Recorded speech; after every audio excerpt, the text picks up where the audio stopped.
de esperançar.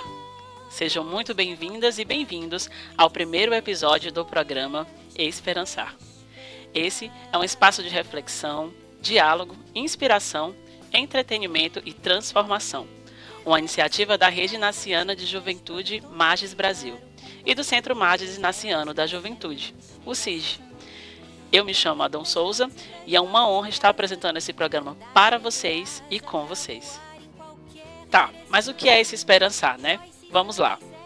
A Companhia de Jesus, jesuítas, elegeu como sua terceira preferência apostólica universal, que é algo como suas prioridades para sua atuação no mundo todo, acompanhar jovens na construção de um futuro cheio de esperança. Esse é um convite para criar meios, iniciativas e espaços que favoreçam a aproximação com as juventudes, contribuindo para seus processos formativos e promovendo um desenvolvimento integral desses e dessas jovens.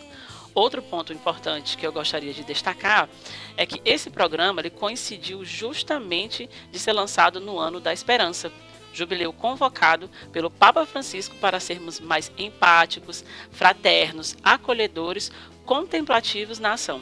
Então, através desses dois pontos, queremos esperançar.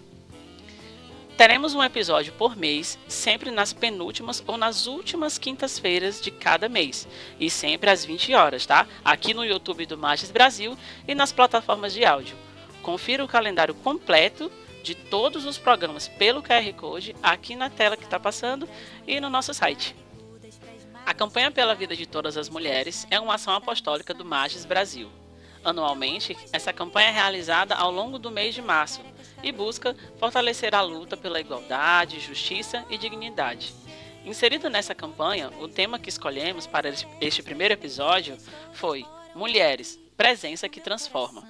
A história da humanidade é tecida pelas mãos, vozes e lutas de diversas mulheres. De casa, Clairton Eric citou irmã Dorothy Stan, que defendia os direitos humanos e socioambientais, especialmente na Amazônia, e foi assassinada por grileiros. Felipe Ramos evocou irmã Dulce, que dedicou sua vida à assistência aos pobres e doentes. Ives Fernandes lembrou Maria da Penha, símbolo da luta contra a violência doméstica. Já Maria Eduarda Lima recordou Preta Tia Simoa, figura fundamental para a abolição da escravização de pessoas negras. E você? Qual outra mulher histórica e contemporânea gostaria de lembrar? Guarde essa referência no coração ou compartilhe nos comentários. Todas essas mulheres lembradas por vocês em casa e muitas outras destes dias atuais estão ocupando espaços, impulsionando mudanças, abrindo caminhos e deixando suas marcas na sociedade. Mas essa caminhada não foi e ainda não é fácil. O mundo ainda impõe desafios, desigualdades e barreiras. No entanto, cada conquista representa um passo adiante na construção de um futuro mais justo e igualitário. E é sobre essa força feminina, essa presença que transforma realidades que vamos falar hoje. Teremos depoimentos, histórias e reflexões importantes sobre o papel das mulheres na sociedade e nas diversas esferas. O programa está só começando e fica com a gente.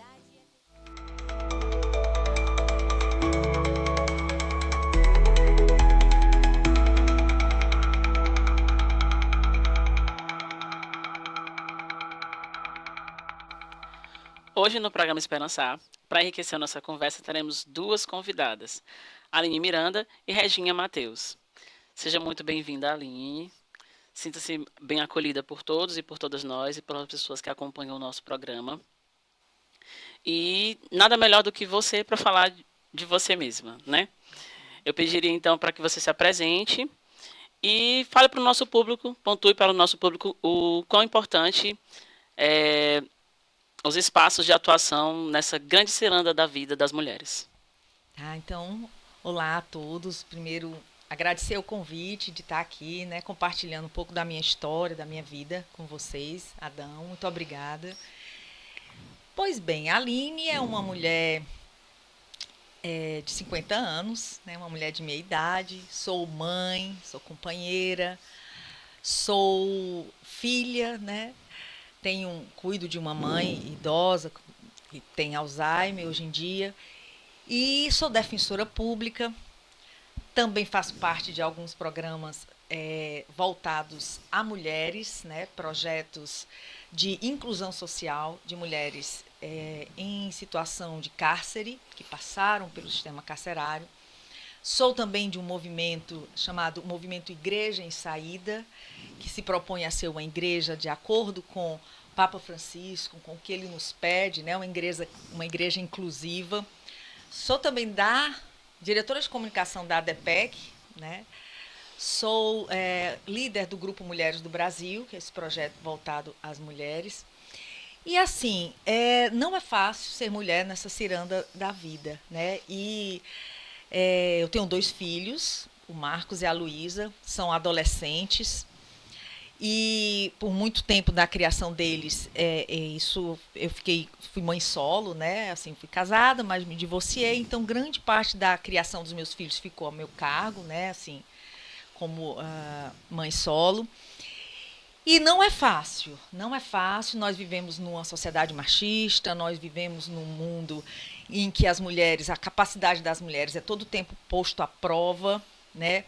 E a gente mesmo, assim, eu venho de uma geração da década de 70, por exemplo, naquele período em que 60, 70, 80, é quando as mulheres estavam começando a se afirmar politicamente, adquirir direitos, sonhar com uma igualdade, que só veio a ser prevista constitucionalmente em 88. Então, eu fui uma criança que cresceu ainda muito à sombra de um patriarcado muito forte. Se ainda hoje é forte, se ainda hoje a gente tem tantas dificuldades de se autoafirmar e de ocupar nossos espaços, tanto profissionais quanto políticos, você imagina, né, o que passou nossas mães, nossas avós e tudo, e nós mesmos. Então, assim, não é fácil. Eu assumi, assim, acho que qualquer mulher é multifacetada, multitarefas, e e tem uma tarefa que a gente não negocia, que é a maternidade. Então, nós somos 24 horas do dia mãe, 7 dias na semana mãe, né? E essa ocupação que a gente assume com todo amor, com todo afeto, também impacta no nosso desenvolvimento nas áreas profissionais e tudo. Então, é muito difícil equilibrar esses papéis. É muito desafiador, mas a gente consegue, porque a gente tem sangue no olho, né? Como se diz. Vocês são, digamos assim, meio que interpeladas a isso desde o início da vida, né? Então, não é uma coisa que nasce com vocês, mas é uma coisa que é introjetada ali, né? No processo de criação. E é bem complicado ser mulher, né? Aline, o que te motivou a atuar na área e na profissão que você está hoje, que você trabalha hoje? Pronto. Eu sou defensora pública. Eu não sei se eu falei isso. Falou. Coisas, né? Então, assim, a minha profissão, o meu sustento, eu tiro da defensoria pública. Eu sempre fui muito idealista, né? Também tive uma formação espiritual muito forte na minha infância, né? E eu acho que aquilo dali me ligou muito às causas sociais. Então, assim, essa questão de servir sempre foi uma coisa na minha família, né? Muito forte. Eu tive também muito contato com o interior, então eu convivi com pessoas de cidades interioranas, pessoas muito simples, com muitas fragilidades e de muita verdade, né? Assim, e também de muito afeto. Então, assim, eu cresci nessa ambiência. Meu pai era agrônomo, então ele adorava a natureza, ensinava muito a gente o contato com as pessoas, com a natureza, os perímetros irrigados, os assentamentos. Então, assim, eu cresci muito com essa formação. E aí, quando eu estava no colégio, né, para decidir a profissão, eu tive uma crise de identidade, eu não sabia o que é que eu queria, né? Eu só sabia que eu não queria nada que tivesse cálculo, matemática, porque eu não gostava. Bem de humanas, né? Eu era bem de humanas. E aí me veio o direito, né? Então, assim, eu escolhi fazer direito, assim, meio que na exclusão, né? E quando eu me deparei, a gente é muito jovem, tem que escolher isso muito cedo, né? Então, assim, foi mesmo na faculdade que eu me apaixonei por a área do direito, por defender direitos. E aí essa pegada de defender o direito dos mais vulneráveis, isso aí foi com que virou uma causa, né? E aí a gente se forma, tem que trabalhar. A minha família, classe média, assim, sempre tudo com muito sacrifício, a nossa educação, tudo sempre foi feito com muito sacrifício dos meus pais, né, para criar mim e meus irmãos. Então, muito cedo eu me formei, eu tinha que dar essa contrapartida do investimento, né? Uhum. E aí eu fui atrás de trabalhar. Então, assim, eu tentei a iniciativa privada, advogar na iniciativa privada, mas era muito sofrido para mim. Eu não era advogada trabalhista e eu não queria. E então saiu o concurso para a Defensoria Pública. Na verdade, eu queria ser juíza do trabalho, fazer justiça aos trabalhadores, né?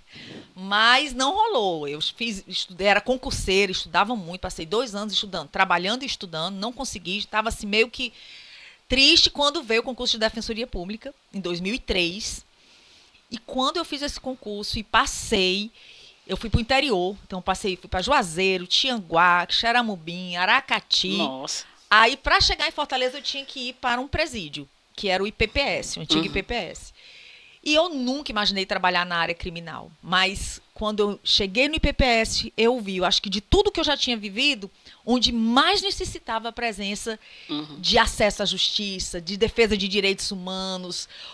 E aí eu me apaixonei pelo trabalho no sistema carcerário, né? E aí eu passei 20 anos atuando nas unidades prisionais aqui do estado. E não só, aí eu depois também coordenei os defensores de execução nacional, a gente fez mutirões carcerários em outros estados, aqui. Então essa virou a minha bandeira, essa virou a minha causa, a minha missão de vida na Defensoria Pública e que se estende aos meus outros projetos, né? Aline, como foi sua caminhada até se tornar defensora pública? Houve momentos decisivos que reforçaram sua missão na defesa dos direitos das mulheres? Sim. Como eu relatei um pouco, né, sempre foi muito desafiador, né, todo o percurso, né. Quando eu estava na Defensoria Pública, eu atuei por 20 anos no sistema carcerário. Já nos últimos anos dessa minha atuação no sistema carcerário, eu tenho 23 anos na Defensoria, né, eu atuava em presídios masculinos. No IPPS, depois as outras unidades prisionais, CPPL 4, e lá no final, quando coordenando o núcleo da Defensoria de Execuções Penais, eu queria ter uma visão macro de todas as especificidades. Então, fui trabalhar um tempo no hospital psiquiátrico e para conhecer aquela realidade, né? E depois também no presídio feminino. No presídio feminino, todo mundo já me dizia, né, meus colegas com quem eu trabalhava, que era muito, nós mulheres, era muito difícil, era doloroso o trabalho nos presídios femininos, mais do que nos masculinos. E quando eu fui para o IPF, eu percebi isso. Eu percebi que as dores das mulheres é muito própria de nós mulheres. Então, assim, a ausência do filho, o distanciamento da mãe, da casa, da família, o senso de responsabilidade por cometer um erro, ficar distante, estar negligenciando a família, não estar provendo. Muitas dessas mulheres são mães solos. Então, há muita identidade. Então, tem muita não vai empatia, se vendo na outra, né? Não vai se vendo na outra, exatamente. Então, isso foi uma experiência muito forte e também eu acho que foi assim, tinha que ser naquele momento, depois de passados 20 anos de tantas experiências, mas aquela experiência foi muito visceral para mim. E aí me despertou um desejo de, para além do atendimento jurídico, além do acesso à justiça, além de pedir a liberdade, além de justificar as atenuantes, as reduções de pena, tudo dentro da legalidade, que é o nosso trabalho, mas sempre vendo o lado defensorial, de defesa, e do público pobre, porque o público da defensoria são pessoas financeiramente hipossuficientes. Então, assim, 90% da população carcerária está nesse contexto, né? Então, que já é excluída da sociedade, é excluída das políticas sociais, o Estado chega a ela na forma de polícia, quando não chegou na forma de saúde, de educação, de trabalho. Então, assim, é uma série de vicissitudes que acaba, às vezes, empurrando a pessoa para uma marginalidade, para uma vida nesse contexto. Então, assim, ali eu tenho que fazer, me despertou um sentimento de querer fazer algo além do trabalho jurídico, que aí, então, nós começamos a desenvolver o trabalho de reinclusão social dessas mulheres. Aproveitando isso que tu está trazendo, como mulher, né? Você ainda enxerga desafios nos contextos em que vocês estão inseridas, seja no meio eclesial, social e familiar? Com Eu pensei assim, eu certeza. já trouxe logo a sua pergunta, porque eu acho que cabe bem Insere, dentro né?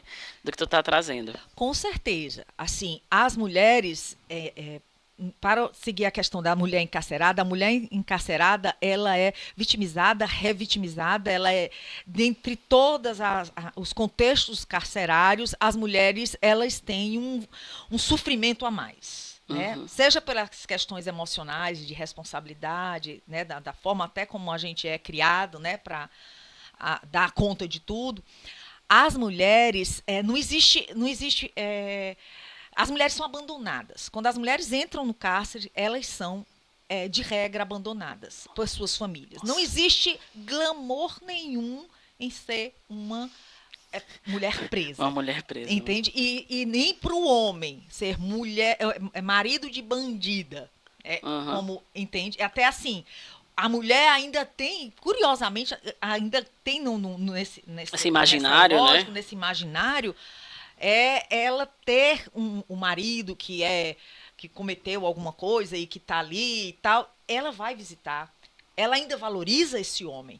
Mas quando é a mulher, ela é totalmente excluída da família, né? É uma vergonha, né? Então, assim, eu tenho histórias incríveis, assim, tudo de filhos em dias de visita, os dias de visita das mães, o comportamento deles com as mães, né? E o comportamento dos filhos com os pais é diferente, até nisso, né? Então, assim, o que comenta-se sobre a mãe deles lá fora, quando é uma mãe que está presa, o que se comenta de um pai que está preso, quando Entendi. tudo isso tem uma mudança. Então, e aí vem.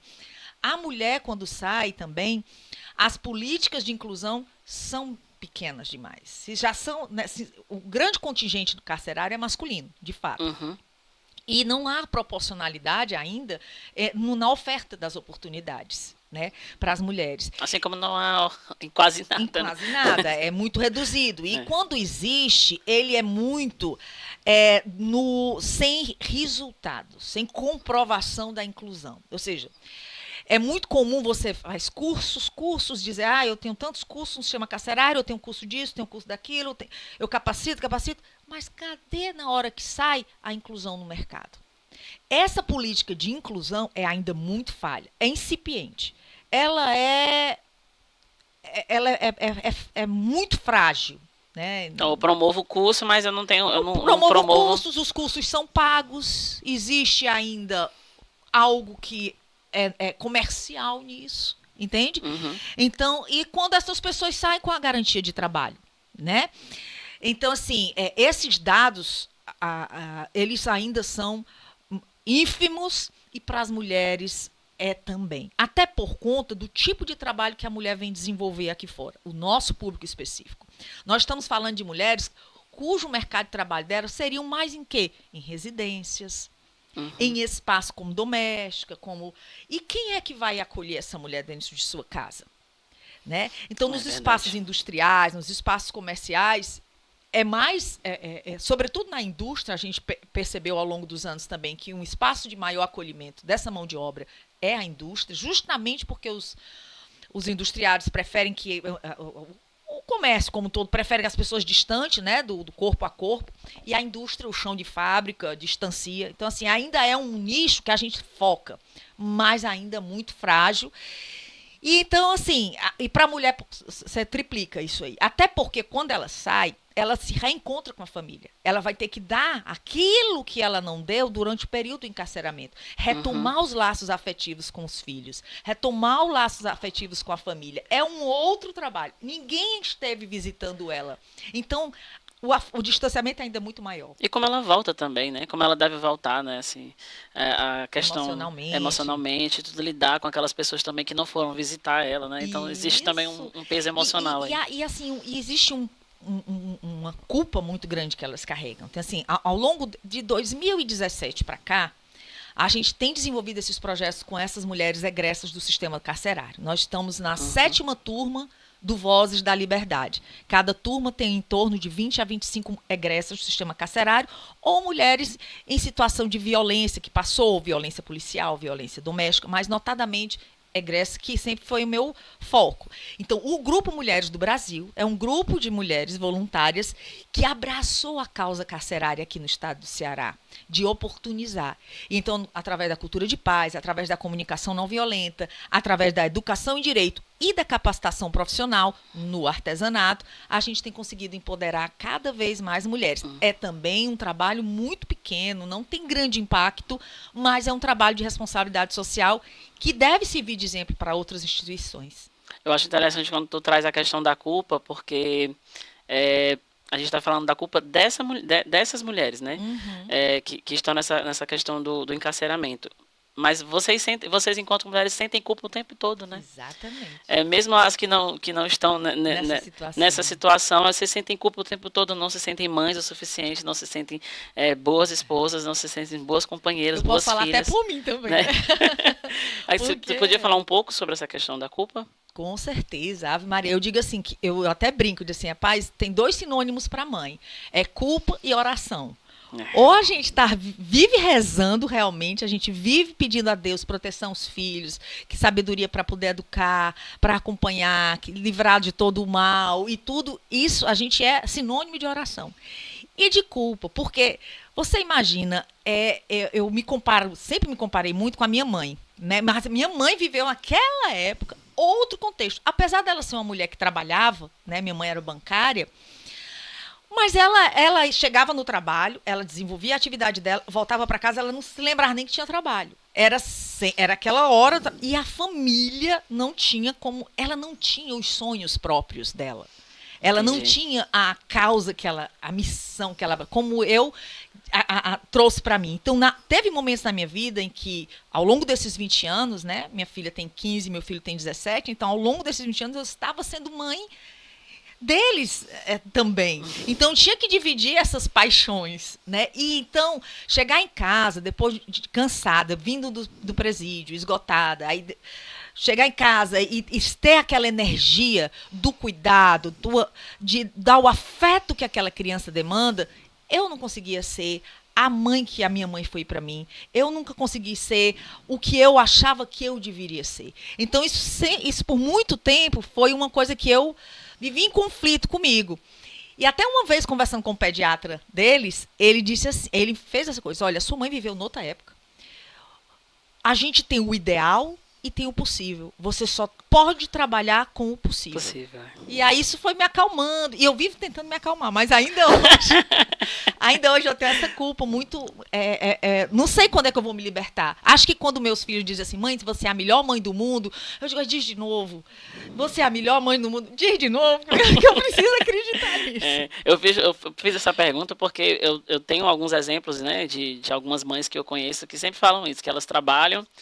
E às vezes quando elas tiram um tempo para elas mesmas, assim, seja um projeto que ela pensou no fim de semana, alguma coisa, um lazer que ela pensou para ela mesma, aí às vezes elas, quando estão naquele momento, vivendo naquele momento, elas pensam, pô, meu filho está fazendo o que agora? Né? Então é sempre se sentindo culpado, né? Culpadas mesmo quando estão fazendo algo para si, né? Esse si fica lá no último lugar. Deixa eu te fazer uma pergunta.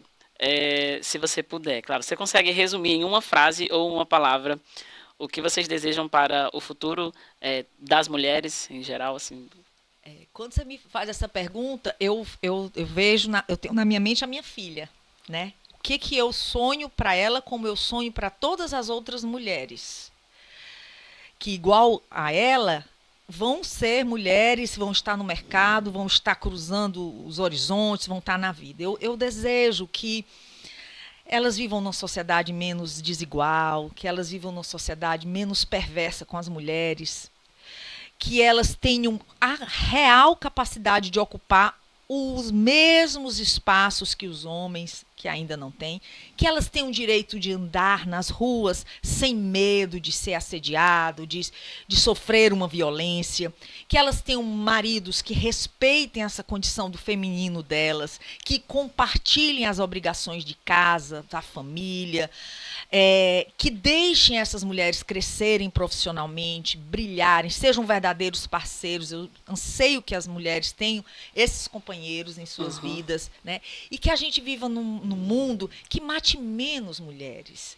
porque a gente vive num mundo extremamente agressivo com as mulheres, né? E se a gente for para as estatísticas, é que elas são estarrecedoras. Então, assim, o Brasil é o quinto país que mais pratica feminicídio no mundo.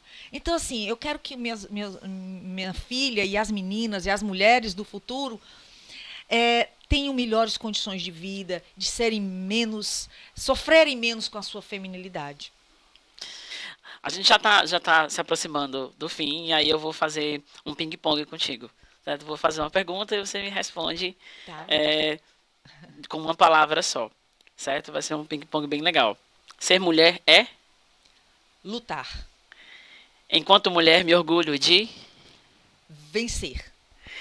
uma mulher artista, Uma mulher artista, é, Marisa Monte. uma música, Sonho Impossível, da Maria Bethânia. uma mulher que inspira, Minha mãe, um desejo para a vida das mulheres. um futuro menos violento. Então, essa foi a Aline. Aline, muito obrigado Que pela agradeço. presença, viu? Que agradeço. Adorei de verdade a sua participação. Obrigada. Muito feliz. Tenho certeza que o pessoal de casa também vai adorar. Obrigada. E você foi maravilhosa. Muito obrigado. Eu que agradeço. Então, até mais. Espero que vocês gostem. E continuando esse diálogo maravilhoso, queria apresentar para vocês Reginha. Reginha, você pode falar um pouco sobre você? Sobre quem é a Reginha? É a pergunta filosófica, né, gente? Quem é Reginha, né? Sou uma mulher, filha de agricultores e agricultoras, né, que migraram do Sertão Central para Fortaleza na década de 70, fugindo da seca, né? E uma família de agricultores, você sabe como é, né? Na cidade grande. Ela vive na cidade grande, mas não perde muitos elementos, né, do interior. E aí me fiz, né, a partir do chão, né, das comunidades aqui da periferia de Fortaleza, né, do grande PC, como a gente diz, né? E comecei, como todo jovem, aos 16 anos, começam a se perguntar, né, o que é que quer da vida, o que não quer, aí vai atrás de estágio, né? E aí, ao mesmo tempo, fui encontrando a Igreja Popular. Então, vou dizer que sou uma mulher migrante, né?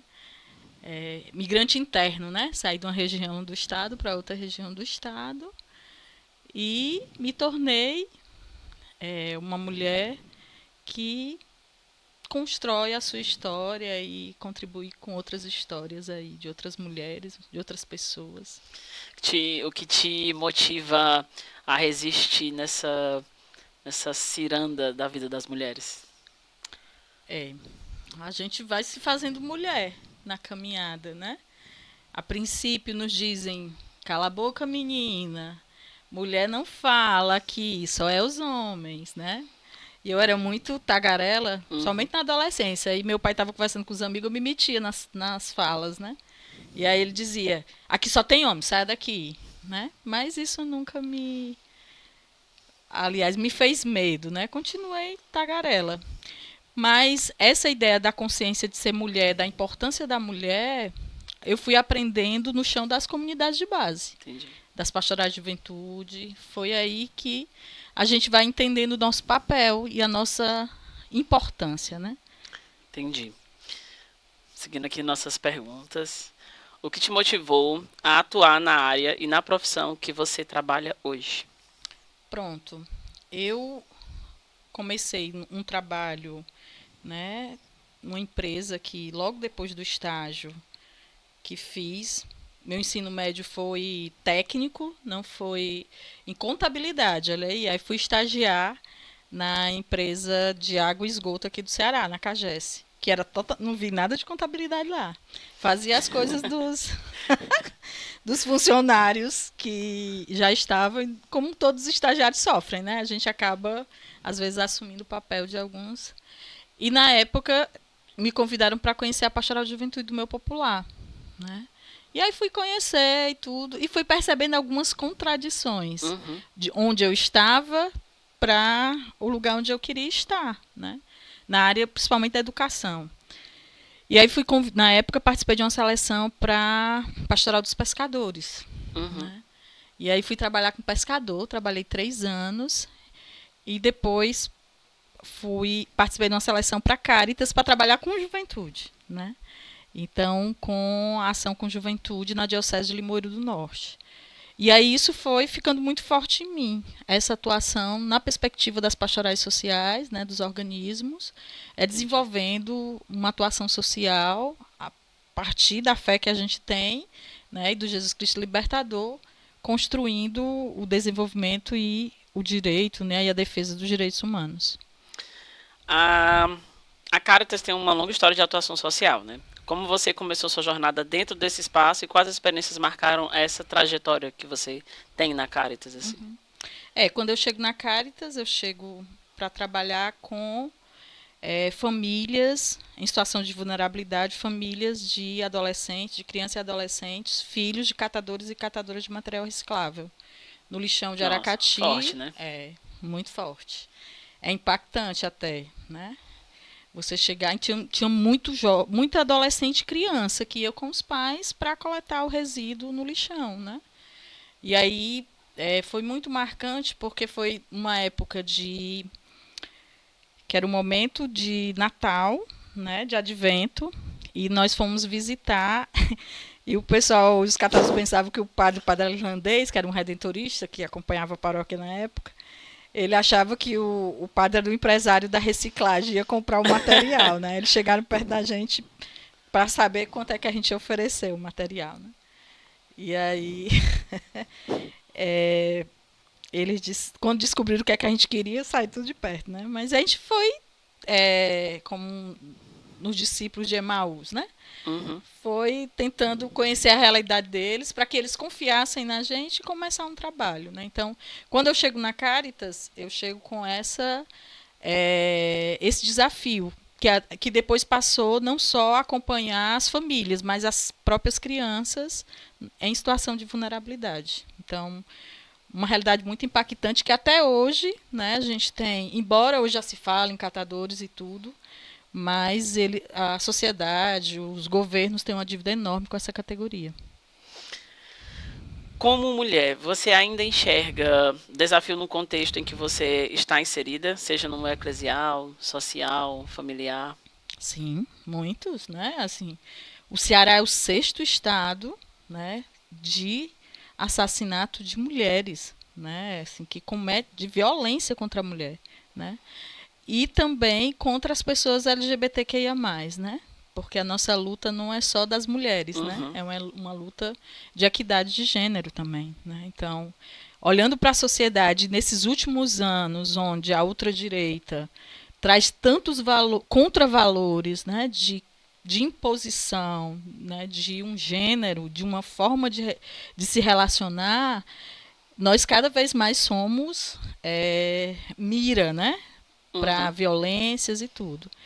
E a igreja não está fora do mundo, né? Ela está no mundo. E essas experiências ultraconservadoras, né? Onde, quando a gente sabe, quando essas experiências acontecem, quem mais perde direito são as mulheres, né? São vamos dizer, os segmentos vulnerabilizados. Não são os menores, nós somos bem maiores, mas a gente é vulnerabilizado.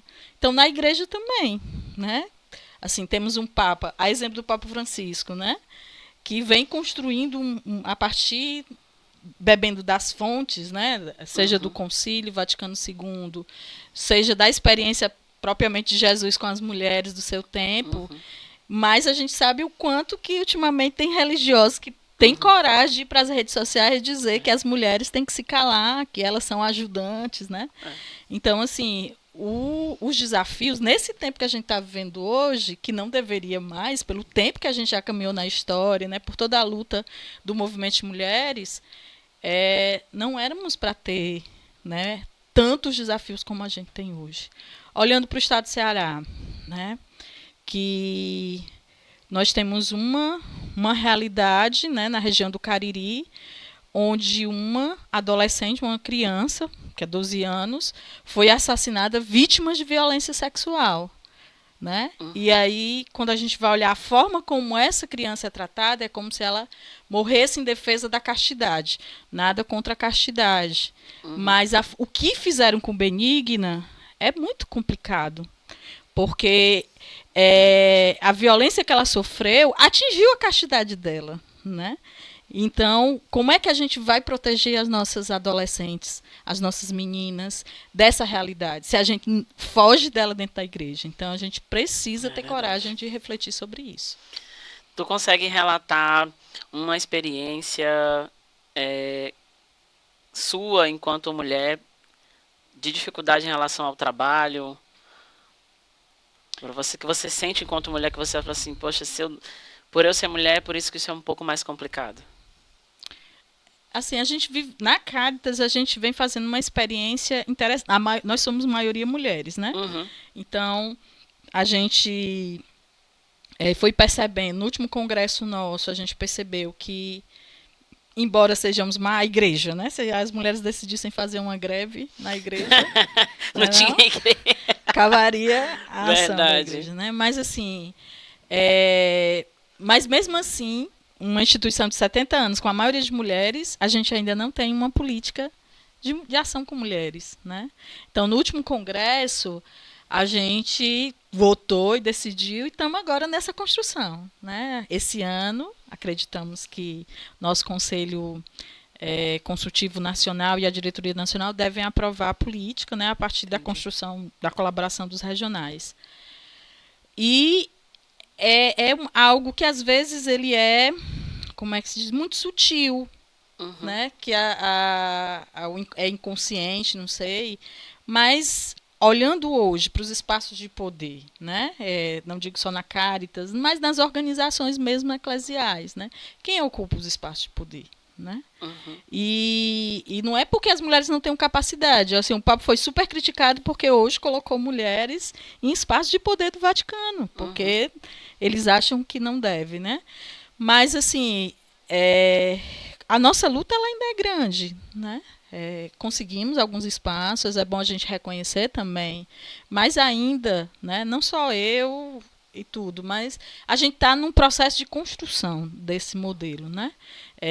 A celeuma que deu no Sínodo da Amazônia, né, onde houve a possibilidade das mulheres, né, poderem ser presbíteras também, né? Então, os homens eles se sentem muito ameaçados, né? Mas eu acho que a gente constrói, né? Vamos discutir bastante masculinidades, vamos trabalhar. E eu penso que nesse lugar da juventude, gente, é o lugar da gente ir refletindo sobre isso, né? Porque, como diz o Papa, as coisas não vão vir de cima para baixo, elas vão se construindo de baixo para cima. Então, se a gente, esse espaço do SIG, né, disso que vocês vêm construindo, já é um exercício de mudança, né? Então, que a gente aproveite bastante esses espaços, né? E vamos contribuindo com a igreja, né? Como dizia Dom Aloísio, a juventude é sangue novo numa igreja que envelhece a cada dia, né? Então, a gente precisa sair para as praças, né? Sair dos morfos da igreja e ajudar. Fazer essa igreja em saída, de fato, né? Justamente. Você consegue resumir em uma frase ou em uma palavra o que você deseja para o futuro das mulheres? Eita, meu Deus. Eu não sei, eu vi essa frase em algum lugar, agora eu não sei de quem é de uma mulher, né? Que ela disse assim, liberdade é pouco, o que eu quero eu não sei o nome ainda, né? Mas assim, eu penso que para nós mulheres, né, que a gente consiga ser o que a gente veio ser nesse mundo, não o que dizem que a gente deve ser, né? Então, e a gente precisa de companheiros nessa luta, que são os homens também, né? Os homens, as outras identidades de gênero, né? Como é que a gente pode assumir isso livremente, sem ser ressarcida, tolhida, cortada as nossas asas, né? Mas que a gente possa ser, né? E ser numa perspectiva não de a pessoa que deve carregar isso como responsabilidade das mulheres, né? Mas partilhando essa responsabilidade com os outros, né? De lugares seguros, que a gente possa ser feliz, que a gente possa ajudar outras pessoas a serem felizes. É muito bom. Você se considera uma mulher referência para outras mulheres? Sei não.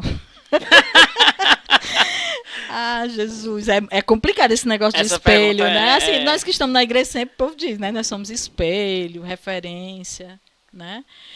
Eu quero ajudar as pessoas a serem, eu não sei se eu quero ser espelho não, né? Para as pessoas também não repetir os meus erros, as coisas ruins que a gente faz também, né? Nós temos os dois lados. Mas de ser uma pessoa que está junto para fortalecer a ação e tudo, né? E ser uma mulher, né? Como que se diz? Autêntica, né? Que eu seja eu e esteja aí junto das outras mulheres, dos outros homens, né? Da juventude para construir. Se o que eu fizer, só olhem para o que eu fizer de bom, aí Mas e eu acho ajude a que construir esse aí. seu pensamento ele já lhe torna referência. É, né? Assim, né? Ao meu ver, essa resposta de querer estar junto e somar É. já lhe faz uma referência, assim. Tenho certeza disso para as pessoas que estão ao seu redor. Eu tenho medo desse negócio de referências. Qual a maior batalha que você teve que travar para se autoafirmar ou provar que você era alguém capacitado a desempenhar determinada tarefa ou função? Acho que a primeira batalha que a gente tem é na primeira comunidade que a gente participa, que é da família, né? Porque, assim, o Ceará, nossas famílias são muito machistas, né? Uhum. E pra gente sair é mais difícil, né? A mulher sair, né? Porque o homem sai, né? Tem até aquela frasinha, prenda seus cabritas que meus bodes estão soltos, né? É Homem já algo nasce nesse solta, né? sentido, né? Então, acho que todas as mulheres. Então, de sair e dizer, ó, eu posso ir, não precisa ter cuidado que eu não vou me perder, como aquela história de se perder no mundo, né? Mas a primeira coisa é nesse sentido. A segunda, né, olhando para as realidades que a gente está, né, acho que a atuação nossa e os enfrentamentos, eu lembro que eu participei de um concerto e foi bem difícil, porque foi véspera da eleição que o inominável, né, ganhou, e nós articulamos uma caminhada pela paz, em defesa da democracia e da paz. E o fruto dessa caminhada era uma carta das igrejas cristãs, né, das lideranças das igrejas cristãs, orientando como deveriam os cristãos votar, né? Uhum. E essa carta, ela vazou antes do dia e nos culparam, dizendo que fomos nós das pastorais que soltamos a carta, né? O bispo, muito agitado no conselho. E aí eu enfrentei o bispo, né? Eu disse que não, tinha sido nós não, porque a gente tinha socializado primeiro com alguns padres, devem ter sido eles que tinham vazado, Que vazada, né? né? E aí depois o pessoal fala, tu enfrentou o bispo, né? Aí eu disse, não, quando a gente tá certo de uma coisa, a gente precisa defender aquilo, porque ia ficar essa imagem nossa das pastorais como sendo aqui vaza as Que coisas, vaza as né? informações, né? E aí depois, assim, o pessoal, não, eu disse, não, quando a gente está na certeza daquilo que a gente está fazendo, né? E a gente vai na luta. Então, acho que as mulheres têm muito disso, né? Mesmo que às vezes elas se lasquem, que a gente se lasque, a gente vai na luta. Vai na luta, né? A gente já vai se encaminhando agora pro final. E aí eu queria fazer um ping-pong contigo. Certo? Eu vou fazer as perguntas, tu responde com uma palavra. Pode E ser? espero que eu consiga Vai conseguir. Ser mulher é? ser corajosa. Enquanto mulher, me orgulho de Ser eu. uma mulher artista. As mulheres, uma mulher mãe, trabalhadora e ainda agente pastoral. É uma mulher artista. Uma música. A Caçador de Mim. Uma mulher que inspira. Maria de Nazaré. um desejo para a vida das mulheres. Respeito, dignidade e liberdade. Que lindo. Essa foi a nossa conversa maravilhosa. Reginha, muito obrigado por você ter vindo aqui conversar com a gente, conversar com o nosso público. Espero que você possa vir outras vezes, que tenhamos outras oportunidades. E é isso. Que a gente possa sempre estar nessa luta, somando juntos e juntas por essa caminhada que é tão difícil para as mulheres, viu? Então, muito obrigada, Reginha, por você ter vindo aqui.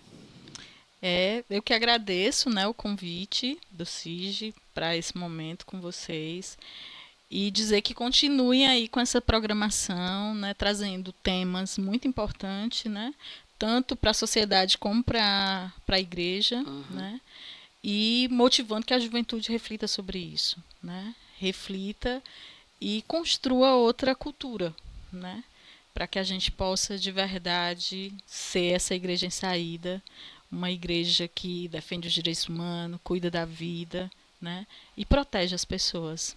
Eu agradeço demais e parabéns para vocês pela essa iniciativa, né? Estamos à disposição para outros momentos. Muito obrigado. Posso te dar um abraço? Pode sim. Foi um prazer. Um prazer.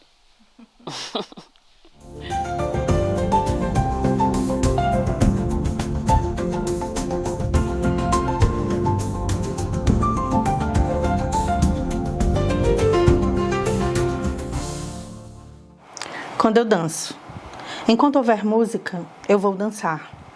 Enquanto suas palavras soarem plenas de afeto em meus ouvidos encantados de ti, eu vou dançar.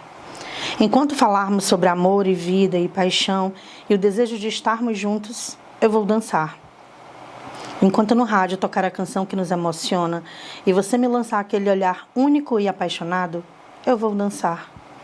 Hei de dançar até o fim da música, do disco, dos dias, mesmo que a música pare, que você se cale, que o amor acabe. Ainda que nos separemos, que percamos a capacidade de nos emocionar, que você não mais me enxergue. Depois de todos os silêncios, ainda estarei dançando, mesmo que você já tenha soltado a minha mão. Sangro por você. Sangro através de frestas que você não vê. E mesmo que você ignore o vermelho latejante, eu continuo de pé, pingando sangue. Para você é fácil.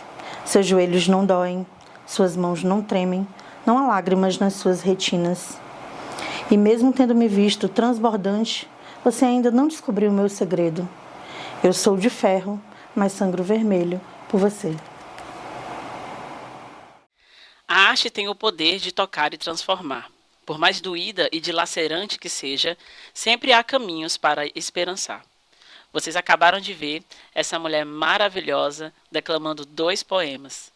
Este é o nosso Inspirarte, um espaço dedicado para a arte fluir. Hoje, vamos mergulhar na poesia, nesse universo de palavras que ressignificam o viver. Neste episódio, temos a honra de receber a escritora e poeta Milena Bandeira, que faz da palavra um instrumento de resistência como mulher que transborda de afetos e sentimentos. Seja muito bem-vinda, Milena. Obrigada. E para a gente começar esse momento maravilhoso, fazer uma pergunta que eu acho um pouco difícil de responder, mas que você vai conseguir, com certeza. Quem é Milena Bandeira? E como você se definiria como mulher e artista? Pouca pressão, né? A primeira pergunta, estou entendendo. Ok. Quem é a Milena Bandeira, né? A Milena Bandeira, se eu fosse responder de maneira tão literal, ela é mãe. Não, é assim, eu sou mãe, né, de uma adolescente de quase 17 anos. Eu sou poeta, né, escritora desde sempre. Sou revisora de textos, né, trabalho com isso desde que me formei em letras. Sou uma pessoa muito comunicativa, de muitos amigos. E eu acho que é uma versão bem resumida. Mas você fez uma segunda pergunta dentro desta. Como é que você se define como mulher e artista? Como mulher, eu gosto sempre de lembrar uma história de vamos dizer, de resistência feminista, quando eu ainda tinha tenra idade. Quando eu era muito, né, criança, eu lembro muito bem que a minha mãe, ela gostava de, assim, ela fazia o seguinte, me mandava lavar louça e mandava meu irmão ir no mercadinho. E eu não entendia essa dinâmica. Porque na minha cabeça não funcionava assim. Se eu tinha que lavar a louça, por que ele não podia varrer a casa? Se ele só tinha que ir no mercadinho, mas era tão bom ir no mercadinho, porque você sempre voltava com chiclete, bombom e biscoito recheado. Com troco, né? Então, com troco, exato. E aí e eu não conseguia conceber na minha cabeça, isso não fazia sentido. E eu fincava o pé e eu dizia, não, se o meu irmão não lava a louça, eu também não lavo, não. Então, tá. Vendo por um lado, eu era uma filha bem rebelde, mas com uma causa muito bem definida, e que fique claro. Mas assim, eu tinha essa ideia e eu não sabia o que era nem feminismo, assim. Eu fazia isso, eu tinha, sei lá, 8, 10 anos. A diferença de idade do meu irmão para mim são apenas 3 anos, né? Mas e aí, e desse jeito eu acho que eu conquistei na marra muito assim espaço na família. As pessoas não querem ouvir, né, as meninas, as garotas principalmente, né, os adultos não querem, eles não dão vez, não dão voz. Foi uma das coisas que eu mais trouxe para a maternidade, para minha maternidade, foi dar voz e vez à minha filha, porque o que ela fala importa, e isso dialoga com, assim, como é que a gente pode querer uma juventude com uma cabeça melhor se a gente não está disposto nem a ouvir o que essa juventude tem a dizer, né? Porque pode ter muito nonsense, vai ter muito nonsense, é fato, mas é importante também que eles tenham voz. E sobre a Milena escritora, né?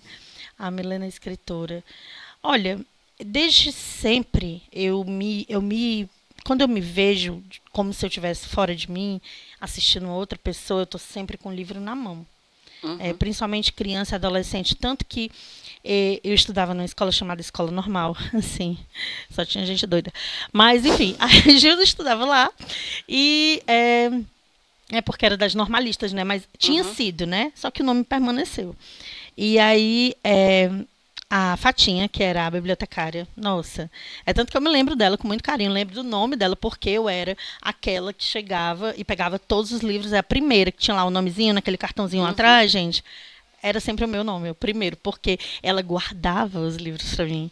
E aquilo era muito fascinante, porque tinha toda a dinâmica de eu ir, ficar escondida na hora do recreio, sentadinha lá dentro da biblioteca, ela não deixava ninguém ficar dentro, depois do balcão. O balcão era dela, né? Do balcão para as prateleiras. Mas eu ficava lá dentro, no chão, escondida, que é para nenhum aluno querer também ter esses direitos. E eu ficava lendo esses livros, e eu me lembro que foi quando eu conheci, por exemplo... Eu li esses livros infantis, né, também, Monteiro Lobato, Pedro Bandeira, muita coisa assim, mas foi quando eu descobri, por exemplo, o Manuel Bandeira, que tem meu sobrenome, né, e tal, gente. Então já a identificação já começou desde o nome dele, e eu sempre fui muito apaixonada pela poesia dele, e também descobri a Clarice Lispector, que é minha escritora preferida, apesar do hype, e eu odiar hypes, mas eu tenho que dizer, porque a verdade seja dita também. Aí já outros que eu conheci e me aprofundei já foi na fase da faculdade, né? Que eu fiz letras, português e inglês na UES. E aí eu tive bastante aprofundamento na literatura. Aproveitando esse momento que tu está trazendo dessa questão da biblioteca, né? Que tu já está indo também para a questão das letras. Como e quando a escrita ela se tornou uma ferramenta de expressão para você? Que eu acho que já consegue responder essa pergunta dentro do que tu está trazendo. Desde a infância, porque eu tinha diários, eu tive dezenas de diários, dezenas. Então, assim, hoje eu ainda guardo alguns, mas muitos se perderam, eu me mudei muito. Então, assim, fugida, né? Ou filha de militar, nenhum dos dois. Mas eu me mudei bastante. E aí, eu não consegui preservar todos. Então, começou como um lugar de meu safe space, vamos dizer assim. Como hoje a gente tem análise, né, e a gente desabafa em outros lugares, rodas de amigos e tudo mais, mas era o lugar onde eu desabafava, onde eu fazia essa catarse de colocar para fora quem eu era, o que eu sentia, e eu me sentia totalmente incompreendida, e eu detestava o meu padrasto, então eu tinha muita coisa para colocar no papel. Quando eu tinha 11 anos, né, quando eu cheguei na idade de 11 anos, eu assisti um filme que eu acho que as pessoas aqui dos bastidores, que vocês aí não estão vendo, mas são jovens e não conhecem, que é meu primeiro amor, com Macaulay Culkin. Ah, eu adoro Então, esse assim, filme. pois é, olha, mas é o quê? Uma relíquia pra você, né? Pois você é jovem, dá pra perceber. Não, brincadeira, mas com 11 anos, eu depois de ver esse filme, eu fiquei muito inspirada e escrevi meu primeiro poema. Uhum. E dali eu fui muito alimentada, digamos assim, acho até que era bem ruim o que eu escrevia, assim, a qualidade estética, né? Mas eu tive uma professora que incentivou bastante e eu era muito, realmente eu me sobressaía em redação, literatura, língua portuguesa, e foi assim que a professora Mazé e mais pra frente o professor Daniel, a professora Lenira, eles três principalmente tiveram um papel muito expressivo na minha vida de leitora e escritora, e também de revisora, por que não, né? Quais outras mulheres escritoras e artistas te inspiram e influenciaram no seu trabalho? Você tinha citado a Clarice, não foi? Clarice Sim, Lispector. Clarice Lispector. Quais outras artistas te inspiraram, assim, com a sua escrita? Olha, que é tanta gente, né? Eu até podia ter pensado nisso em casa, né? Não, tem uma poeta em específico que ela representa muito para mim, que é a Ana Cristina César.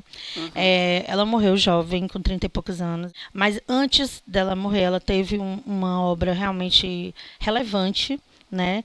E ela foi do movimento da poesia marginal da década de 70, ou geração Nossa, massa. mimeógrafo, que é a geração que eu acho extremamente expressiva dentro da poesia brasileira. E é a que eu mais gosto e com a qual eu mais me identifico. Tinha Cacazzo, Leminski, vários outros autores, né, e também igualmente expressivos. Mas a Ana Cristina César eu acho ela pouco explorada. E foi a partir da leitura da Ana Cristina César e também do E. Cummings, que aí já não é mais literatura brasileira, que eu passei a adotar a escrita toda com a letra minúscula ou caixa baixa.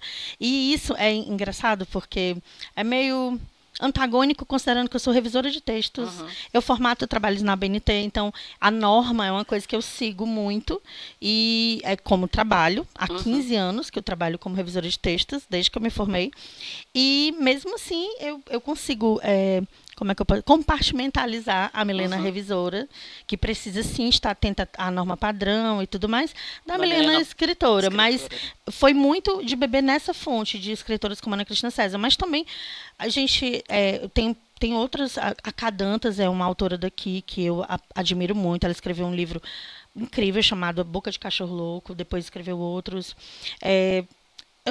a Socorro Racioli, enfim, vários nomes incríveis daqui que eu poderia ficar citando por muitas e muitas horas. Se você pudesse algo na sociedade com a sua escrita, o que seria?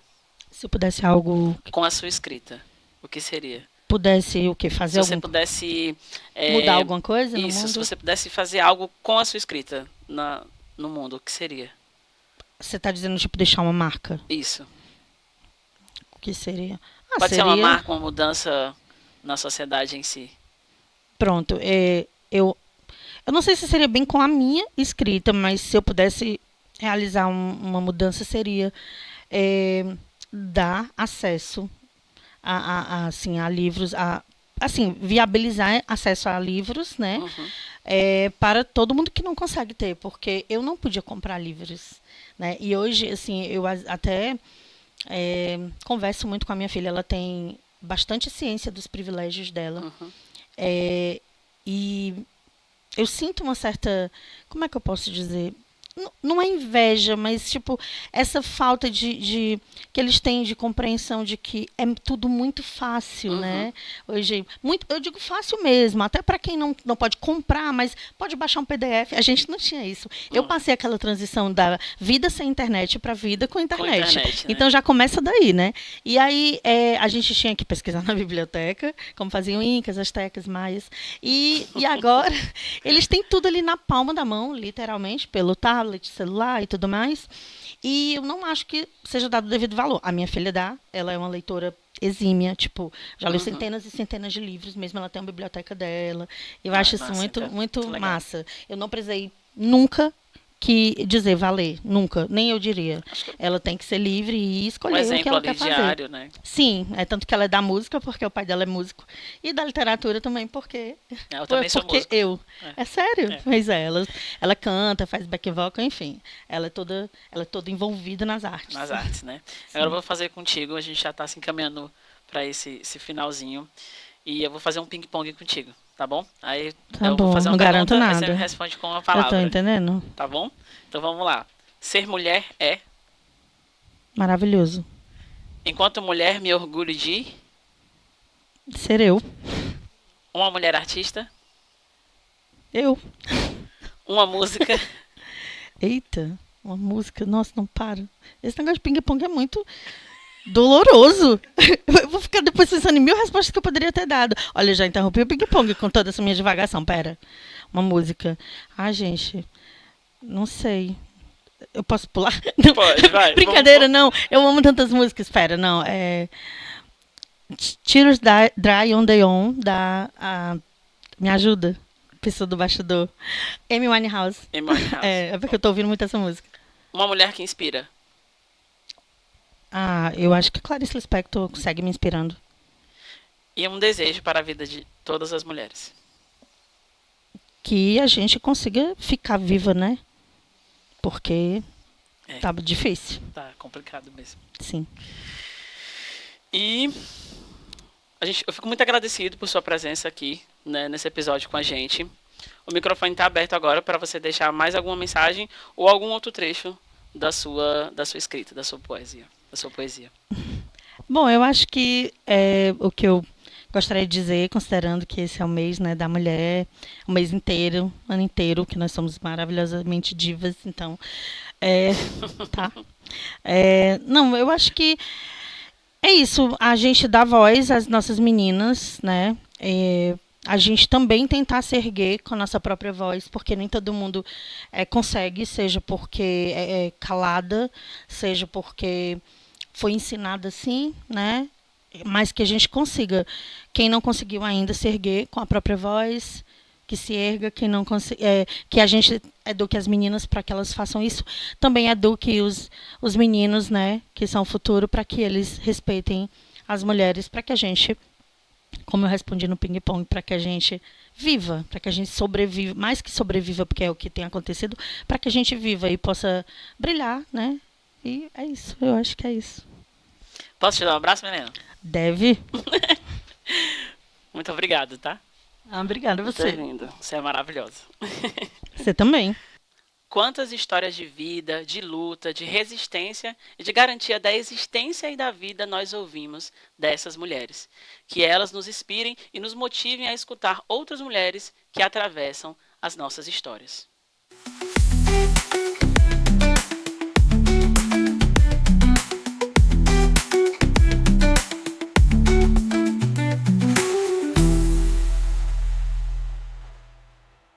Essa é a parte do programa em que desejamos que vocês, aí de casa, não apenas reflitam com o nosso diálogo, mas também transformem essas reflexões em ação.